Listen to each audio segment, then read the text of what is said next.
Hi, I'm Dr. Elliot Adam from ElliotOracle.com. I'm also the author of the award-winning Fearless Tarot, How to Give a Positive Reading in Any Situation, which I'm pleased to report is now available on my website. I'm putting up signed copies of Fearless Tarot, and I'm taking orders to inscribe the book to whoever you want me to inscribe it to. But I'm also going to pick a card and write a couple sentences about what that card might be bringing for you or might be teaching you. So if you're interested in that, you can get your signed copy of Fearless Tarot at ElliotOracle.com. It is time for this week's Oracle Reveal. So earlier today on Instagram, I placed up a photo of 3 different animals, and I asked you to use your intuition and just ask yourself which animal's getting caught in your head, because that animal has your message. And the animals were the narwhal, the honeybee, and the rabbit. So if you're just joining us now, ask yourself which animal's getting caught in your head, because that animal has your message. For those of you who picked the noble narwhal, the card says resilience, creativity, and uniqueness. And of all the animals, a narwhal just seems so unique. It's got that long horn. It reminds me of a unicorn. And it also lives in the depths of the sea. The sea in symbolism represents our unconscious and also the deepest part of ourselves. And the narwhal is that mythical, magical creature that defies explanation in reality and yet still exists. This might be a time where you're really attracted to diving deep in your own unconscious and pulling out what makes you unique. If you're worried about your approach or what you're supposed to do to get ahead right now, or how you're supposed to succeed with the challenges that are in front of you, the narwhal is saying that those resources are deep within you, and you're needing to really access that more magical part of yourself. Just remember that when you're unique, when you do you better than anyone else, the cream will always rise to the top. It's time for the first card, which is where it's best to place your focus if you pick the narwhal. And here we get the Queen of Pentacles from the Aquarian Tarot. The Queen of Pentacles is focused on her goals, on what she's building. The Queen of Pentacles can also be a card that is really saying to focus on prosperity, long-term success, and it's also time to stay grounded this next week. So I would just say breathe a lot, ground, center, and also get busy. The Queen of Pentacles has to do with projects and work that are going to lead to great results later on. And in this particular deck, she's even wearing that helm with the wing on it. This might be a time to really incorporate your ideas into your work, or to sort of brainstorm or come up with some new solutions, and maybe not do things the same way you've always done them. The advice from your inner wisdom, if you pick the narwhal this next week, is actually the Two of Cups. And the Two of Cups always has to do with partnerships that are meant to be. A lot of people think that Two of Cups is just about love, and it absolutely can mean that. But for me, the Two of Cups is a little deeper than that. It indicates that the solutions that you're looking for are going to come from collaborating, speaking, and communicating.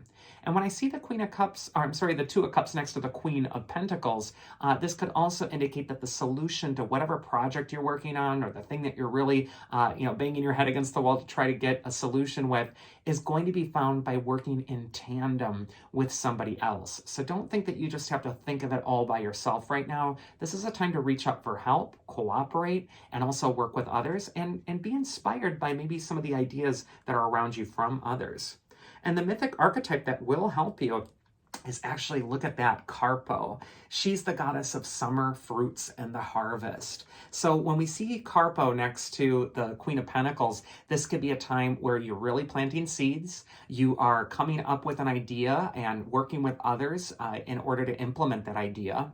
But also it's time to just sit back and rest and relax as all things are growing in their proper time. This is going to be a really wonderful harvest coming up for you, especially for the year of 2022. So just know that whatever you're working on right now, even though you're kind of ironing out some of the wrinkles, is actually going to manifest into something just marvelous. The second animal is the humble honeybee, and the card shows the words work ethic, community, and drive. And honeybee does work together with the hive. It accomplishes much, but it's also busy. It's able to fly out there on its own and gather the nectar from the flowers. And so this might be a time where you're really getting busy. You're really focusing on the job at hand. The sweetest results are going to accompany you if you put your focus on the work right now. So this is just going to be a really highly productive time for not just the narwhal, but the honeybee as well. First card is where it's best to place your focus if you pick the Honeybee, and here we see the Fool. The Fool is always about taking a chance, trying something new, jumping into the unknown. He also holds that white flower of purity and innocence, and it represents your spirit. And so this could be a time to really let your spirit be your guide and also return to innocence. This might be a time where you're really getting back to the basics. You're really getting back to, why am I on this path? What was it about it that really drew me here? What is it that my voice is going to add to this? The Fool is really telling you to take a leap of faith, and most importantly, to have faith in yourself. And as long as you're letting your spirit be your guide, wonderful things are going to happen for you. And finally, the Fool is the beginning card of the major arcana. He's just starting his journey. He's the hero. And so this could indicate that you just need to get the journey started. Don't so much worry about how perfect it's going to be or what exactly you need to do. With that Honeybee and the Fool, it just says, just get the ball rolling. Just get it started and watch how that momentum takes off. The second card is going to be advice from your inner wisdom. We get the 10 of Rods or 10 of Wands. This card shows the man with the 10 heavy sticks on his back and he's lugging them across a field. This could just indicate that right now it's going to feel as if there's a lot of burdens on your shoulders, a lot that you're really carrying with you. The 10 of Wands is a card of completion though, and it's saying that you just need to give it that final push. You're almost there. And so I just think that this is an important time not to shy away from the work or to think, oh my God, think about how much I have to do and how will I accomplish all of that. Instead, really allow yourself to align with that innocence, that playful fool spirit, to help make the job a little bit easier as you go along. A little bit of joy infused into your tasks might be just the medicine that you need. And then finally, we got the mythic archetype that's going to help you, and we got Aphrodite, the goddess of love, who's born from the sea foam. She's the goddess of desire as well. And she could indicate that you really want to let your desires guide you right now. You really want to love what you're doing. And instead of infusing your tasks with this drudgery and, like, oh, now this, Aphrodite is saying, remind yourself, what do I love about this? And get excited about it because wonderful things are going to await you. Just finish the job and get things started. And then finally, the resourceful rabbit says cunning, friendliness, and optimism. And rabbits are incredibly lucky. So if you're attracted to rabbit, your luck could be changing this next week. You might be feeling inspired, or you might feel that things are just starting to go your way a little bit more, whereas it might have eluded you in the past. First card for rabbit, it's where it's best to place your focus this next week. And here we get my favorite card, the Empress. The Empress is a card of abundance, security, stability, so definitely your luck is changing. The Empress is also the nurturing mother figure of the tarot, and she's asking you, what are you nurturing? And what kind of energy are you putting into the thing that you're trying to get to grow? The Empress is always a reassuring figure in the tarot. Whenever she comes up, she just says, you're protected, you're safe, and all is growing beautifully. You don't need to stress out about it so much. She also wears that crown of 12 stars. So this could be a time where you really want to wear your crown of 12 stars and look at things from a higher perspective and place your situation in the context of the eternal.